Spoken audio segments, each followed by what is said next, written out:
À l'arrivée, c'est Hervé Mouika, coureur de Kolwezi, qui remporte cette course de martyr en franchissant en premier la ligne d'arrivée. Mental, de plus c'est un coureur facile, c'est un bon coureur aussi, donc il faut que manœuvrer ça là pour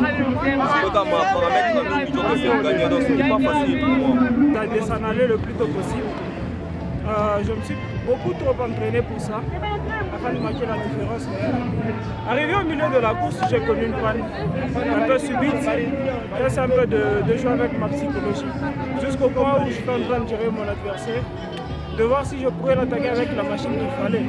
Mais ce qui était encore impeccable, c'est que ça n'a pas tenu, vu à l'état de mon vélo. Mais prochainement, attendez-vous à une surprise vraiment. Son dauphin du jour, c'est Loïc Chiana, qui a connu un problème des chaînes alors qu'il a réussi à s'échapper du groupe à 10 minutes après les coups d'envoi.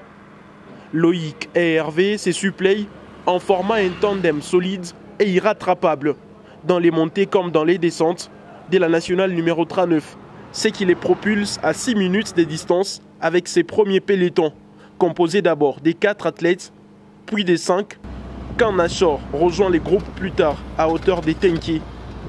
L'élan du parcours est merveilleux pour le paysage qui enjolive le regard des passagers, lesquels passagers, eux, font les bonheurs des habitants des localités telles que Kawama, Deziwa, Lualaba, Kazembe et Mousompo. C'est à hauteur de la tribune du cinquantenaire que les coureurs vont se trouver une place au classement. Après les coups d'envoi du président de la Lisicat, Didier Ndjungu Kachala, donné à 9h25 devant la tribune des Fungurume, c'est autour de midi que Hervé Mouika franchit les 2 lignes blanches. Loïc et Arsène Chiana sont 2e et 3e respectivement. Chez les dames, le coup d'envoi a été donné à 28 km de la ville de Kolwezi, soit au niveau du péage du Lualaba. À 3, c'est en l'espace d'une heure que Annie Anda est arrivé à rafler le maillot jaune.